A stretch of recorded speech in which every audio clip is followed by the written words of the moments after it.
Salmo 30. Ó Senhor Deus, eu te louvo porque me socorreste e não deixaste que os meus inimigos zombassem de mim. Ó Senhor meu Deus, eu gritei pedindo ajuda e tu me curaste, tu me salvaste da morte. Eu estava entre aqueles que iam para o mundo dos mortos, mas tu me fizeste viver novamente. Cantem louvor a Deus, o Senhor, vocês, o seu povo fiel.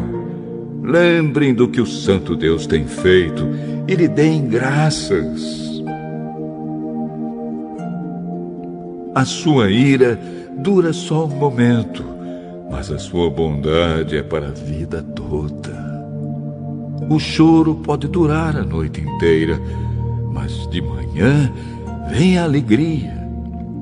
Eu me senti seguro e pensei, nunca terei dificuldades. Ó Senhor Deus, tu foste bom para mim e me protegeste como uma fortaleza nas montanhas. Depois tu te escondeste de mim e eu fiquei com medo.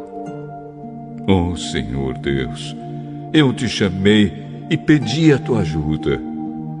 Se eu morrer, que lucrarás com isso? Será que os mortos podem te louvar? Será que eles podem anunciar que és fiel? Ó Deus, escuta-me e tem compaixão de mim. Ajuda-me, ó Senhor Deus. Tu mudaste o meu choro em dança alegre, afastaste de mim a tristeza e me cercaste de alegria. Por isso, não ficarei calado, mas cantarei louvores a ti. Ó Senhor, tu és o meu Deus. Eu te darei graças para sempre. Salmo 31. Ó Senhor Deus, em ti eu busco proteção. Livra-me da vergonha de ser derrotado. Tu és justo. Eu te peço que me ajudes. Ouve-me e salva-me agora. Peço que sejas uma rocha de abrigo, uma defesa para me salvar. Tu és a minha rocha e a minha fortaleza. Guia-me e orienta-me como prometeste. Não me deixes cair na armadilha que armaram para mim, pois tu és o meu refúgio. Nas tuas mãos entrego a minha vida. Tu me salvarás, ó Senhor, porque tu és Deus fiel. Tu detestas os que adoram deuses falsos. Eu, porém, ponho em ti a minha confiança. Ficarei contente e me alegrarei por causa do teu amor. Tu vês que estou sofrendo e conheces as minhas aflições. Não deixaste que os meus inimigos me pegassem e me livraste do perigo. Ó Senhor Deus, tem compaixão de mim, pois estou aflito. Os meus olhos estão cansados de tanto chorar. Estou esgotado de corpo e alma. A tristeza acabou com as minhas forças. As lágrimas encurtam a minha vida. Estou fraco por causa das minhas aflições. Até os meus ossos estão se gastando. Os meus inimigos zombam de mim e os meus vizinhos também caçoam. Os meus conhecidos têm medo de mim e fogem quando me veem na rua. Todos esqueceram de mim como se eu tivesse morrido. Sou como uma coisa que foi jogada fora. Ouço muitos inimigos cochichando. Há gente me ameaçando de todos os lados. Eles fazem planos contra mim procurando um jeito de me matar. Porém, a minha confiança está em Ti, ó Senhor. Tu és o meu Deus. Tu estás sempre cuidando de mim. Salva-me dos meus inimigos, daqueles que me perseguem. Olha com bondade para mim, teu servo. Salva-me por causa do teu amor. Ó Senhor Deus, eu estou te chamando. Livra-me da vergonha de ser derrotado. Que os maus sofram essa vergonha e que desçam em silêncio para o mundo dos mortos. Que fiquem calados aqueles mentirosos, aqueles orgulhosos e arrogantes que falam com desprezo contra as pessoas honestas. Como são maravilhosas as coisas boas que guardas para aqueles que te temem. Todos podem ver como tu és bom e como proteges os que confiam em ti. Com a proteção da tua presença, tu os livras dos planos dos maus. Num esconderijo seguro, tu os escondes das ofensas dos seus inimigos. Louvado seja Deus, o Senhor. Quando os meus inimigos me cercaram e me atacaram, Ele mostrou de modo maravilhoso o seu amor por mim. Fiquei com medo e pensei que Ele havia me expulsado da sua presença. Mas Ele ouviu o meu grito quando o chamei pedindo ajuda. Amem o Senhor todos os que lhe são fiéis.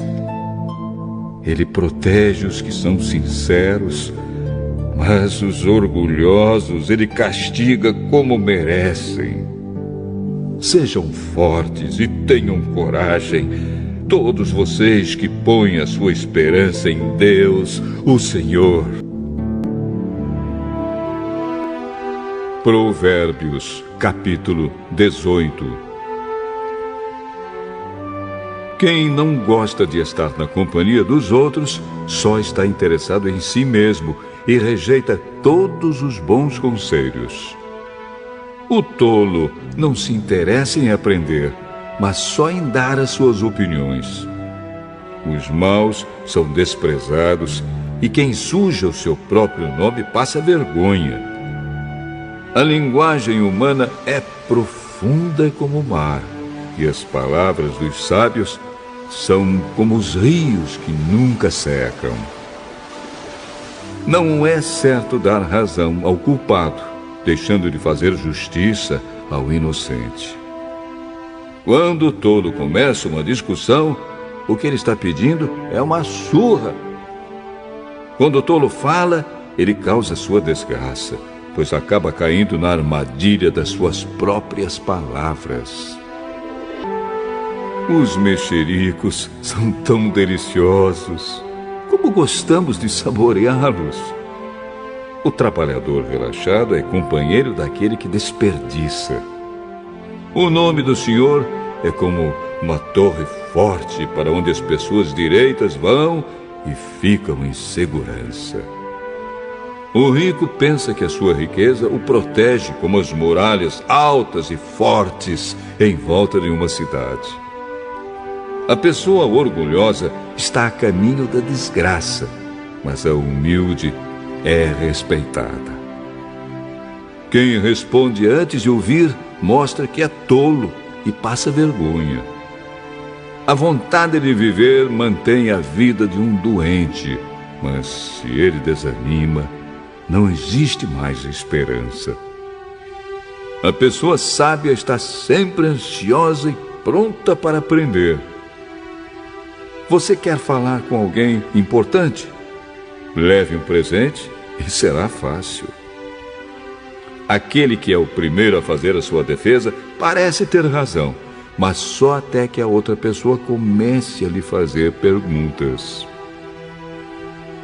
Quando os poderosos se enfrentam no tribunal, tirar a sorte com os dados sagrados pode resolver a questão. É mais difícil ganhar de novo a amizade de um amigo ofendido do que conquistar uma fortaleza. As discussões estragam as amizades. Você terá de aguentar as consequências de tudo o que disser. O que você diz pode salvar ou destruir uma vida. Portanto, use bem as suas palavras e você será recompensado. Quem acha uma esposa encontra a felicidade.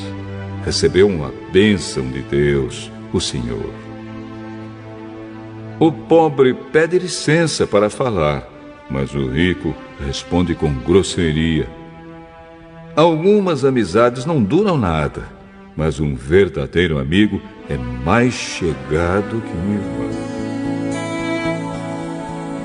Primeira carta aos Coríntios, capítulo 10.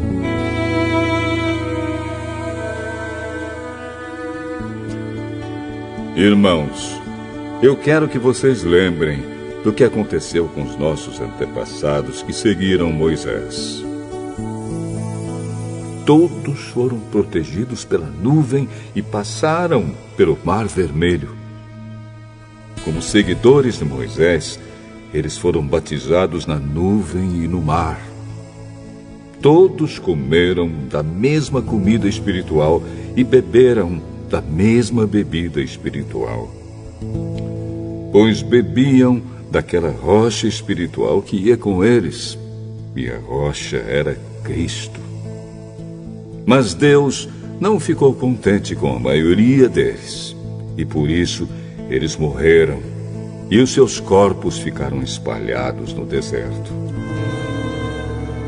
Tudo isso aconteceu a fim de nos servir de exemplo, para nós não querermos coisas más como eles quiseram, nem adorarmos ídolos como alguns deles adoraram. Como dizem as Escrituras Sagradas, o povo sentou-se para comer e beber e se levantou para se divertir. Não devemos cometer imoralidade sexual, como alguns deles fizeram.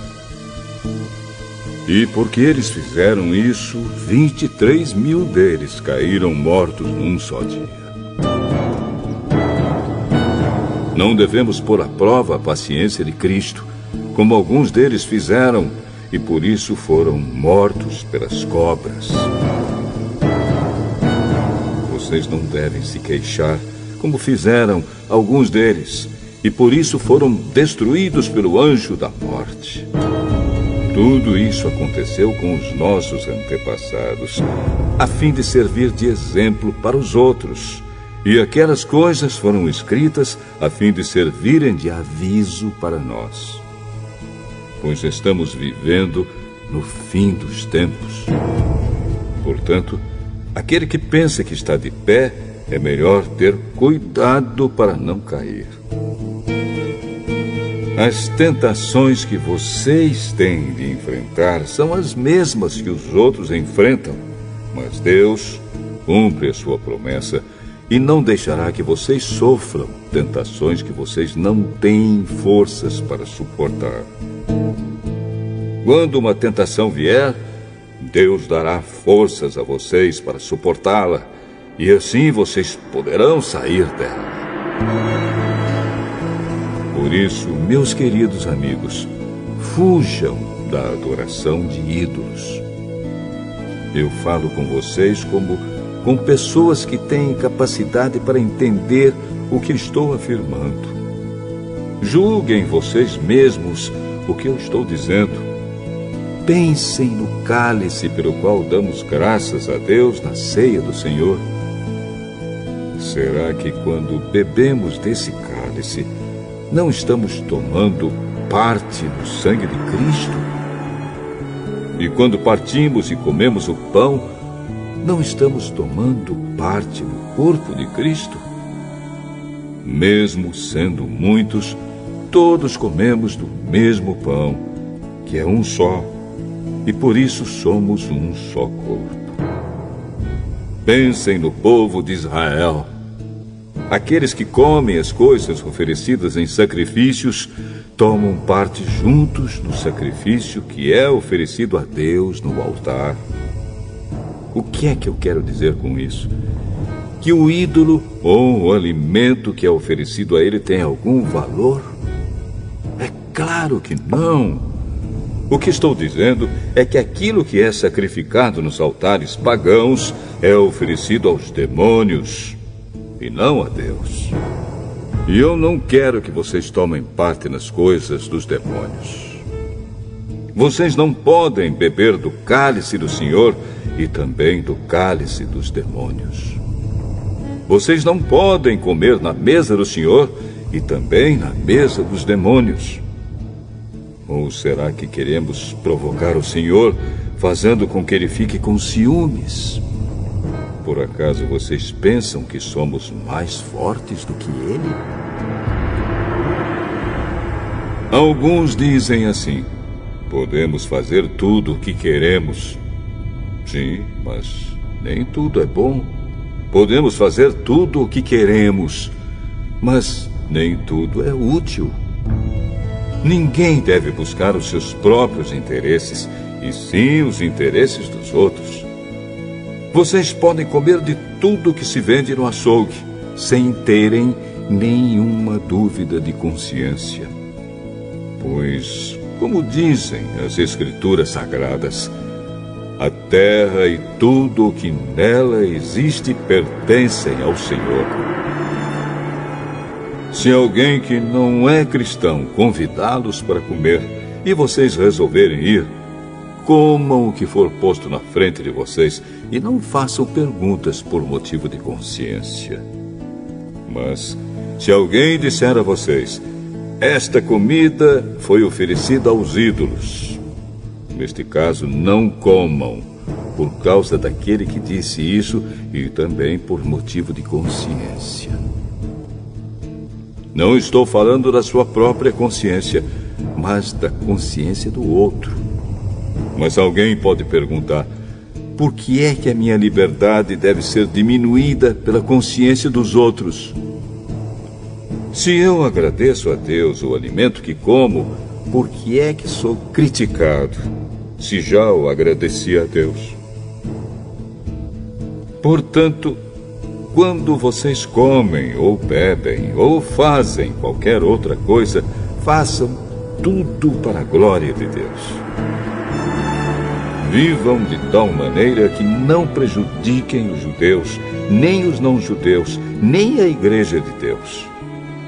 Façam como eu. Procuro agradar a todos em tudo o que faço, não pensando no meu próprio bem, mas no bem de todos, a fim de que eles possam ser salvos.